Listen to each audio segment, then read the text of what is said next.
Welcome. Thank you for joining us today. We're excited to have you here, and we have a very informative webinar planned for you. We're going to spend some time learning how UpCodes keeps codes up to date so you don't have to. You'll learn how our content team maintains the accuracy of its construction catalog by researching jurisdictions, coordinating with AHJs, and analyzing code throughout the publication lifecycle. For those of you joining us for the very first time, my name is Ashish. I lead marketing here at UpCodes. I'm joined today by Danielle Delahanty, code research specialist here at UpCodes, who will be presenting. She has 14 years of experience working in code development at the New York City Department of Buildings, where she led a variety of building and construction code projects and developed custom requirements suited to the dense and unique landscape of New York City. We're excited to be here with you today. For today, our agenda is we'll take some time to tell you more about UpCodes and what's included in the platform and the value our customers are finding. And then we'll walk through how our content team works hard to maintain accuracy throughout our construction catalog by researching jurisdictions, coordinating with AHJs, and analyzing code throughout the publication lifecycle. And after that, we've saved time at the end for your questions. So feel free to add in your questions at any time during this webinar via the Q&A button in your Zoom window. So let's take a few minutes to look at the UpCodes platform. We all know that code research is highly fragmented. Whether it's knowing which codes are relevant or navigating the various iterations of code adoptions and amendments, all of this is time-consuming, fragmented, and even expensive. And then understanding how those specific code requirements translate into real-world applications, that can take hours, if not days. Not to mention the time needed to generate accurate code reports and analysis specific to a project. And then after all of that, trying to communicate your code research to external stakeholders on a given project, man, that's tricky, right? So most organizations don't have a dedicated solution for code research and compliance. There's a wide range of dedicated solutions for project management, specification writing, drafting, authoring, plan review, and visualization, but there isn't a compelling solution out there for code compliance. This is why we started UpCodes. With UpCodes, anyone involved in the design, construction, or occupancy of a building, they spend less time searching for the right code and more time designing and building amazing things.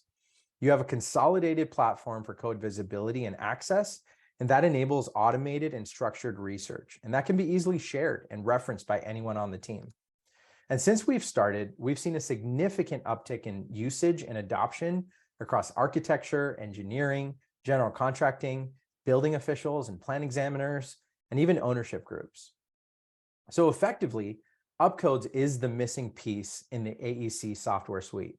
It's this all-in-one code compliance platform. It effectively modernizes code compliance, and it's the perfect solution for anyone involved in the compliance lifecycle from design to construction to occupancy of a building.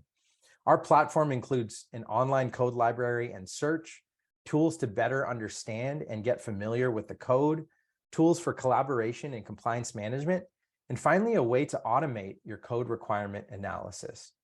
And that's a short overview of UpCodes. And now I'm going to hand things over to Danielle Delahanty, code research specialist here at UpCodes.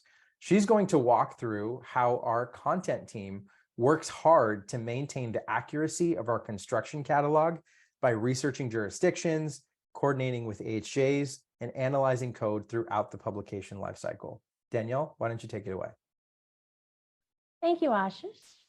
Hi, I'm Danielle. I'm the code research specialist here at UpCodes. I am also a member of the content team. I look forward to talking with you today about how UpCodes keeps its codes up to date. I'll be diving into greater detail later on, but today's key takeaway is we compile code updates, amendments, and errata all in one place. You can rest easy knowing that UpCodes is laser focused on code accuracy. So let's talk more about the UpCodes content team on the next slide. Let me tell you a little bit more about our team and what we do. So the team has over 14 members who are fully focused on performing code research. We monitor over 450 AHJ websites spread across 73 different jurisdictions. On average, we're reviewing over 7,000 sections of code per month. And the total number of amendments that we've integrated into code sections is 160,000. So let's talk more about the priorities of the content team on the next slide. So our content team concentrates on performing full-time code research. So we research code adoptions on an ongoing basis. We also research upcoming releases and details about public hearings. And this is where we dig deep into the lifecycle of each code. We're tracking multiple sources for each AHJ, and this is where we're assessing the relationships between the various AHJs and their codes. We are integrating amendments and reviewing codes comprehensively. So often AHJs can be limited in their ability to either integrate amendments and/or review their codes comprehensively. And our team specializes in just that. We incorporate and integrate amendments across multiple codes and jurisdictions, and we also perform extensive reviews on those comprehensive codes. We're also working closely with AHJs, so we're communicating with AHJs on a regular basis to resolve code issues, and we work together to verify adoption schedules for upcoming codes. This helps us get a heads up on anything that may impact the adoptions of their codes. In the next few slides, I will describe our research priorities and how those priorities influence our process. So when we're performing research, our team is breaking down the relationships between each jurisdiction and its codes. The team is specifically focused on researching the regulatory authority for each AHJ within the jurisdiction, the legislative location and adoption of amendments for each publication, the relationships amongst local, state, and federal agencies. This includes exemptions and special considerations, and the method and manner of adoption. What is the vehicle that this jurisdiction has to adopt codes? Is it via rulemaking, local ordinance, commissioner memo, etc.? We want to know that. So these are the questions we ask ourselves about each jurisdiction. And this research strongly influences how UpCodes stays up to date. So I'll talk more about our onboarding and maintenance processes on the next slide. So now I'd like to walk you through how our research efforts funnel into our process. Specifically, let's talk about how UpCodes onboards new codes and jurisdictions.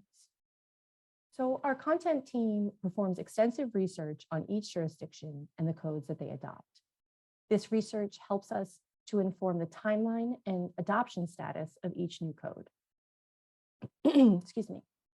This also helps us to track and anticipate when drafts and final versions are released.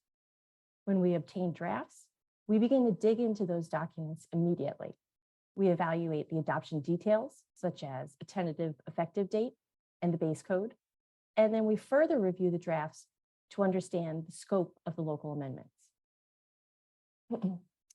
Then we begin to process these drafts in several steps by integrating any applicable amendments, local, state, or federal, that we can, incorporating any issued errata or updates, and then performing a comprehensive quality review to identify errors. We're communicating closely with the AHJs. We share the findings from our quality review, and we coordinate together to lock down the timeline for releasing final versions. And we keep these lines of communication open for however long it takes. The time between releasing the drafts and the final versions varies greatly depending on the jurisdiction. So once we obtain those final versions, we go to work again. We process the final versions in similar steps by verifying the adoption details we had previously evaluated. This is solidifying the tentative effective date and the amendments, and finalizing any other pertinent information related to the adoption of that code. And we're performing a comparative analysis of the draft version versus the final version. And this helps us identify inconsistencies and overall drafting issues. We're continuing to communicate closely with the AHJ at this point, where we're sharing our findings from our comparative analysis. And ideally, we're able to resolve open issues in advance of the effective date. Once a code goes into effect, it's not yet just a fixed document that remains unchanged. On the next slide, let's talk about how we follow codes after their effective date. So we're managing accuracy by continuing to follow each publication closely throughout its entire life cycle. So we follow the publication from before the draft stage until it's repealed or superseded. And we incorporate any code changes that occur within that window of time. So how are we making sure that it stays up to date? Back to the research. Our team works extensively to identify key components about the publication lifecycle. Things like frequency and timeline. How often does the AHJ issue updates? When do they usually issue these updates? Is it on a schedule or is it at the discretion of the AHJ? Method and manner. Do updates require a public hearing and advance notice? Are updates automatically incorporated upon issuance? This research helps us better track and anticipate when and how updates will be released.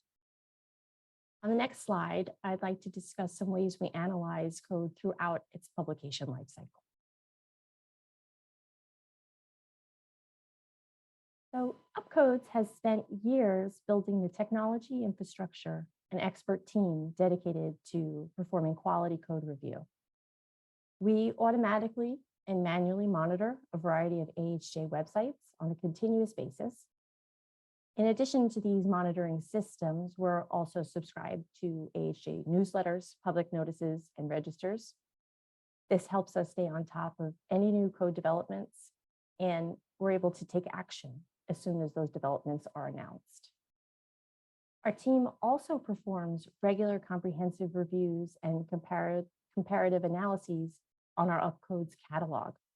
Our team uses tools specifically designed to automatically identify code errors and flag discrepancies. Then we're able to coordinate with the AHJ to incorporate code corrections and resolve inconsistencies faster. On the next slide, I'll talk more about how UpCodes works closely with AHJs. I'm very proud to say that we have developed some strong working relationships with many of the jurisdictions on UpCodes. Because of these collaborative relationships, we're able to better serve our customers by verifying timelines and adoptions of codes. This increases our ability to host future codes before they go into effect. This gives users more time to get accustomed to upcoming code changes. And for example, AHJs will often reach out to us to let us know that a public hearing is coming up or that their city council is on hold and won't meet again until next September. And so this relationship is very crucial. Identifying errors and typos for the AHJ. So this helps the AHJ issue corrections and clarifications faster. In fact, we often send lists of errors and typos to AHJs for their information.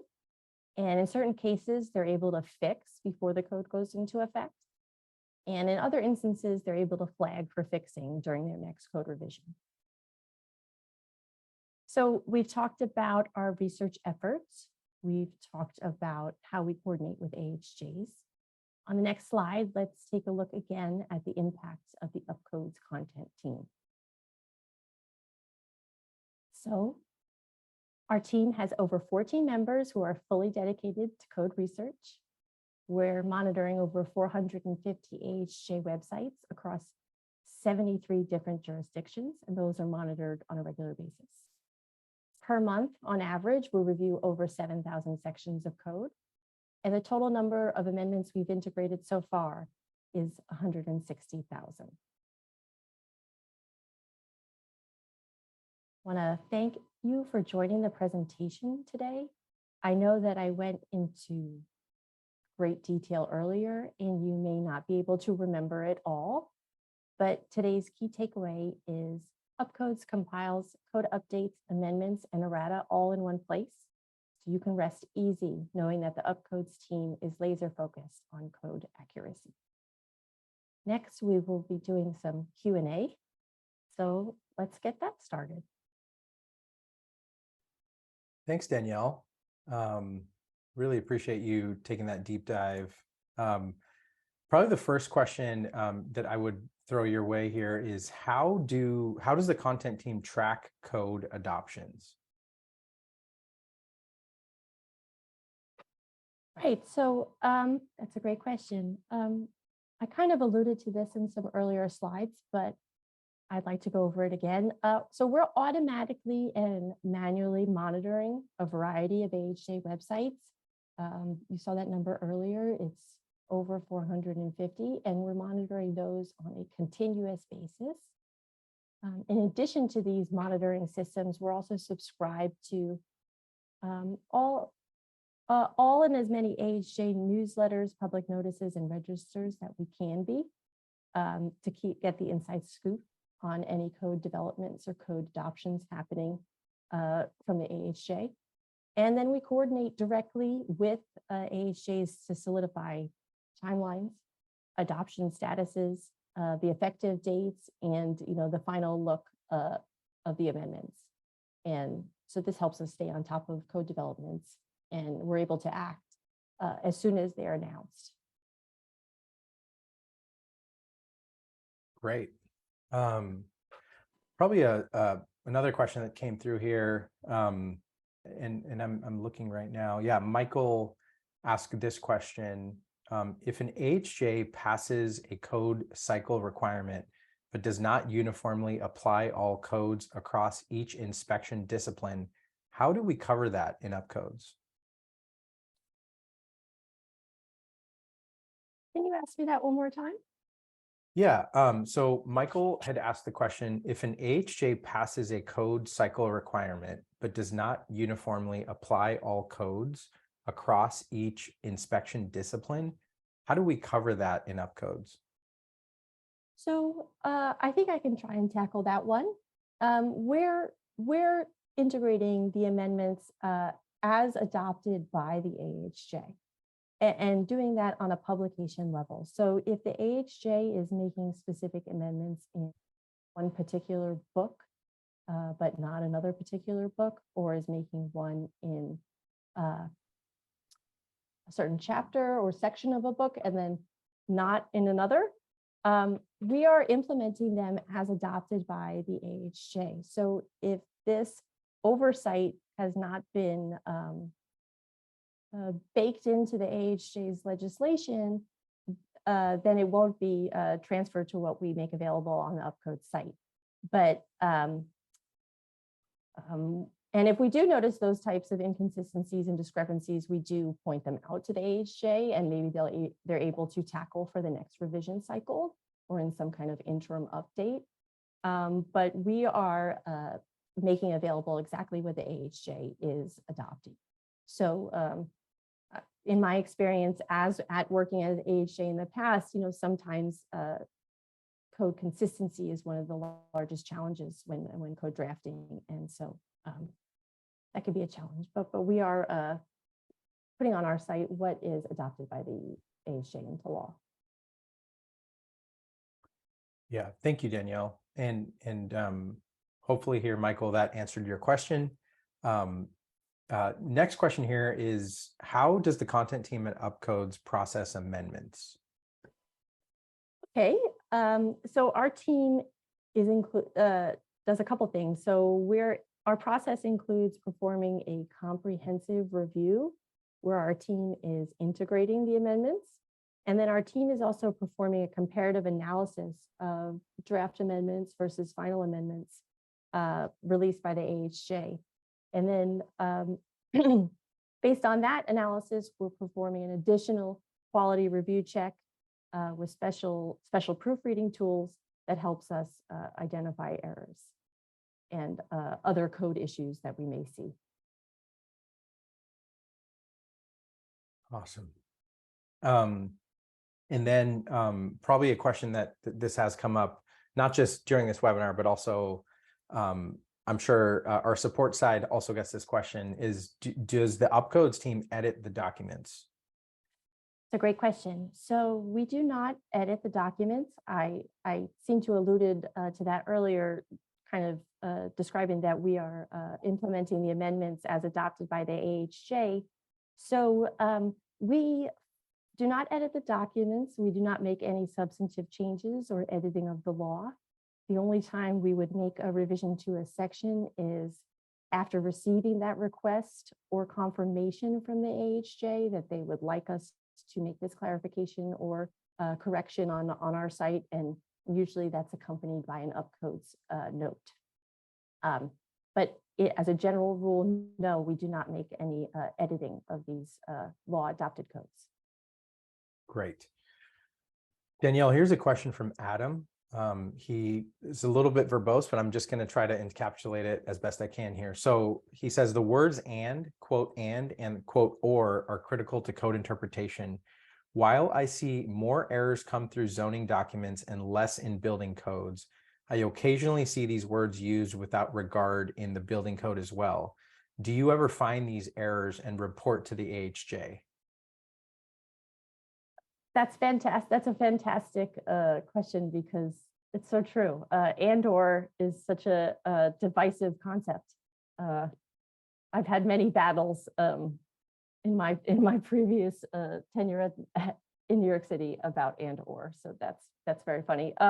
Yeah, whenever we notice anything that's inconsistent or that would really flag confusion or require further clarification, for a user, if we notice it, if we see it, we are sharing that with the AHJ, letting them know that either we got that feedback during our own review or a user pointed that out to us in their review.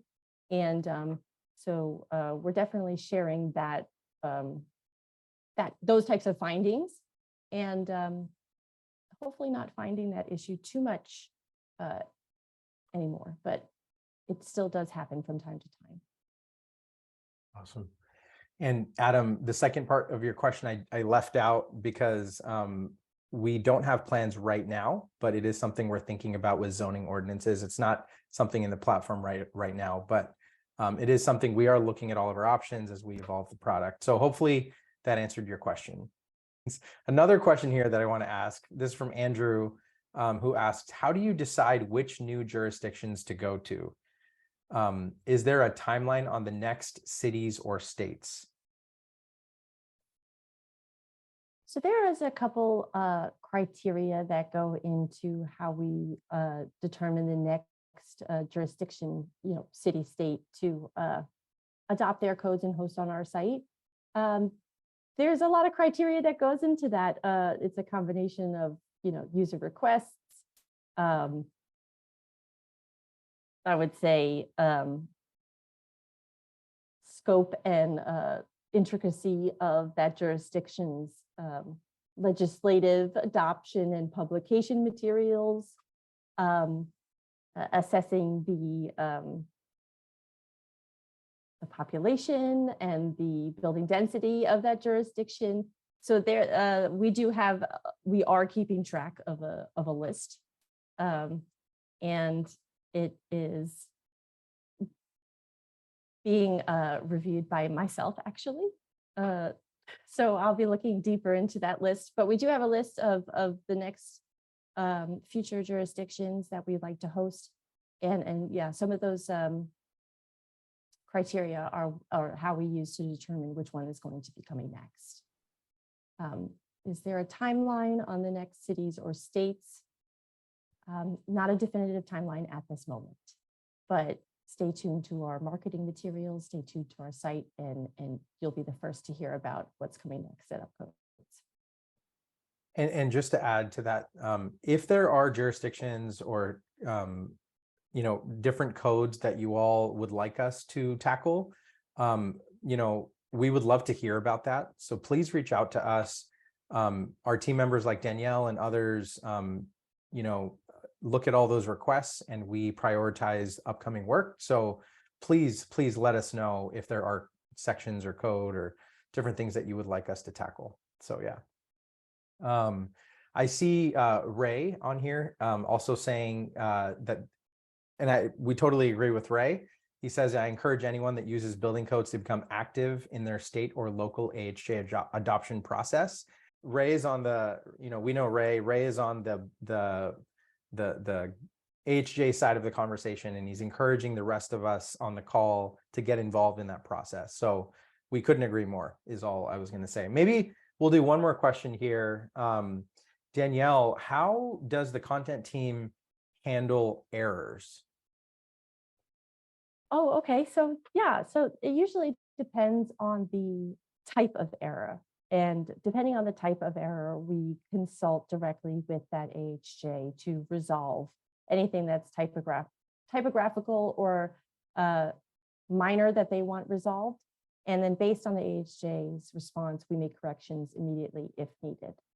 But certain changes or certain errors we will not change until it has been legislated and corrected legislatively as per the AHJ's request. So that's usually how we handle errors. Yeah. But I did want to, after hearing your question again, I did want to just add a few words on that getting involved in the local AHJ building code or code development processes at either by providing comments or providing testimony at hearings or any type of support or involvement is always good for anyone in this industry, because your voice can actually go a lot farther than you think it can, and you can have an impact. Maybe not on a code section today, but maybe on a code section that goes into effect in a couple of years. So definitely, to echo what Ray is saying, it's always a benefit to get involved at your local AHJ level. Yeah.